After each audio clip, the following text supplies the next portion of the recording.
Hari ukuntu uba ufite TikTok ariko utazi niba ari international cyangwa se niba utazi ko ari TikTok y'inyarwanda. Murabizi habaho TikTok zitandukanye, hariho TikTok international hakabaho na TikTok y'inyarwanda, kandi uko zitwa ayo mazina gutyo ni nako mu guhemba bitandukanye, ntabwo zihemba kimwe. Okay, ngiye kuba nabereka rero uko wacekinga niba TikTok yawe ari inyarwanda cyangwa niba ari international. Ubwo ngomba kubereka account ya TikTok international, kabereka na account ya TikTok y'inyarwanda. Okay, reka dutangire. Noneho urajya hariya muri Play Store. Okay, uhakirike gutya. Numara kuhakirika uraza gutegereza ibirazamo, hazemo n'ubundi ya za application n'ubundi umenyereye ziza. Uramanuka hano hepfo muri search hano gutya, nurangiza ujye muri search n'ubundi nk'ibisanzwe nanone hariya hejuru hano gutya, sibyo? Nurangiza urasearchingamo TikTok, sibyo? Gutya TikTok byonyine. Okay, nurangiza utere enter. Yes, barakuzanira TikTok rero imeze gutya, sibyo? TikTok yanditseho TikTok gusa, apana TikTok Lite, sibyo? Ya urayidownloadinga rero. Numara kuyidownloadinga ubwo urahita uza usubira inyuma nk'ibisanzwe. Dore rero ngiye hano ngiye nyifitemo hano gutya ngiye. Okay, urayikirikaho gutya. Rangiza uragera muri ibi bintu n'ubundi hano barebera video, uraza uhite ukirika hano hirya, sibyo? Hano handitse profile, sibyo? Gutya. Nurangiza utegereze. Okay, yes, uragera kuri dashboard rero ya account yawe. Iyi ngiye kubigishirizaho ni account y'inyarwanda, ntabwo ari international. Okay, ngiye kukwereka rero uburyo account y'inyarwanda iba imeze. Uraza kuri utu turongo dutatu turi hano mu nguni dukirikeho, sibyo? Noneho urongera areba ko tugeze hano hantu handitse TikTok Studio, My Music, My QR Code, Setting and Privacy, sibyo? Rero my friend, TikTok international hano hantu handitse ibingibi hose balance igomba kuba iri hano, sibyo? None twebwe balance ntayiriho. Kambereke rero TikTok y'inyarwanda ahantu balance iba iri, sibyo? Ndaza no kubereka aho itandukaniye n'inyarwanda n'ubundi. Uraza ujye hano ku turongo dutatu, ubundi niho urasubira gutya. Nurangiza ujye kuri Setting and Privacy. Respect. Yes. Uhakirike.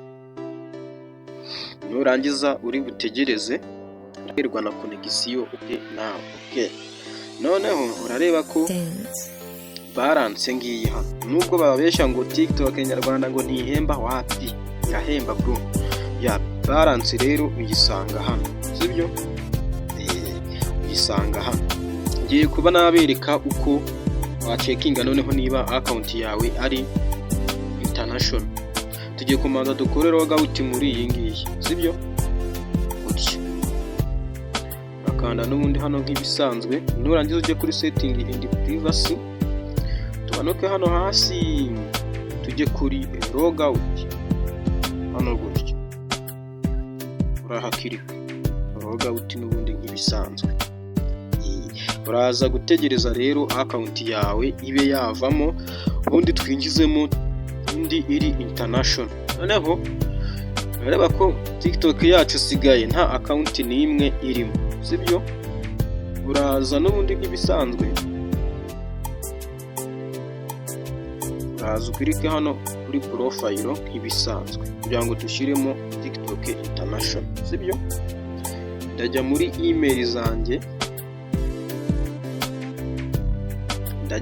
email zanjye, dore izi zose ni account mfite, ariko reka twebwe tujye muri izindi account, sibyo? Uraza ujye hano kuri add another account, sibyo? Klikeho gutya. ndaza njye hano handitse continue with Google kuko njye nayifunguye kuri email, sibyo? Ndakirika hano gutya, nindangiza ndi butegereze, sibyo? Biraterwa na interineti ufite, nabikubwiye, biraterwa na interineti weho ufite. Okay, barakuzanira rero ama email menshi cyane, ndahitamo iyo nafunguyeho account, sibyo? Ndakirikaho gutya. Okay, nindangiza ndategereza. Bisaba interineti rwose, ntubikore nta interineti ufite pe. Ndategereza bizemo undi deni mbereke. Okay, urareba ko twamaje kwinjira muri account yacu, sibyo? Uraza nk'ibisanzwe, nanone ujye hano kuri profile hano gutya, sibyo? Urakirikaho gutya, sibyo?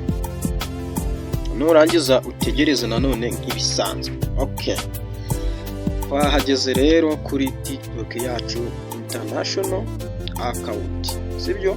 Ni iyi ngiyi nayo TikTok nayo ni yanjye. Okay, noneho uraza hano hejuru kuri twa turongo dutatu nk'ibisanzwe, sibyo? Urahakirika gutya. Urareba ko hano balance tayari hano irahari, sibyo? Hari n'indi handitsemo business site, ntabyo twabonye hariya hirya kuyo twari dufite. Okay, nuramuka ubonye balance hano, umenye ko TikTok yawe ari international account. Bifate neza cyane kuko TikTok international account ihemba neza cyane, sibyo? Noneho ikindi tugiye kureba, uraza ujye hano kuri TikTok studio, sibyo? Hano gutya urahakirika, nurangiza utegereze. Urategereza network, biraterwa na network ufite ndetse n'ahantu uri, sibyo? Reka dutegereze. Uza hano hejuru handitse view all, sibyo? Wakirike gutya. Ngiye kubereka itandukaniro riri hagati ya international account ndetse na TikTok y'inyarwanda. Okay, tugeze hano,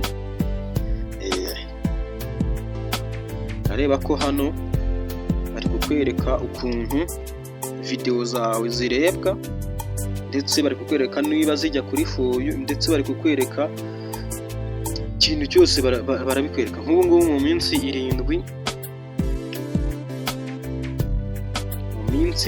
yonyine mfite like 10, nagira comment imwe, uri kumva ko ni ibintu naheruka gukoresha cyane.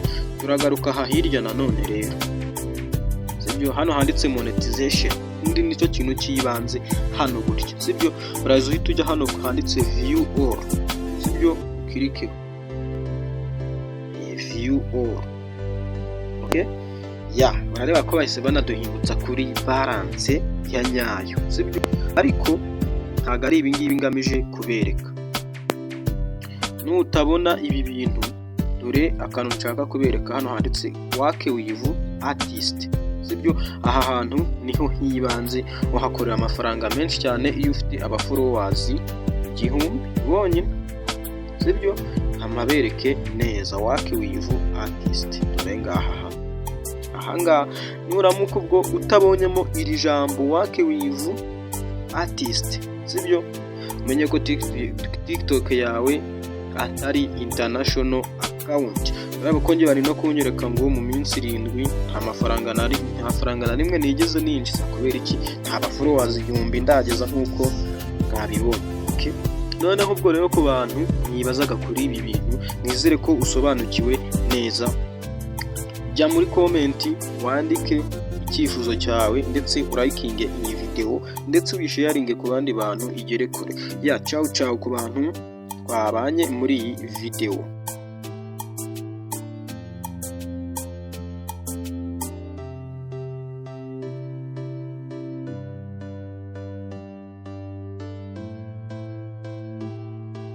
Respect.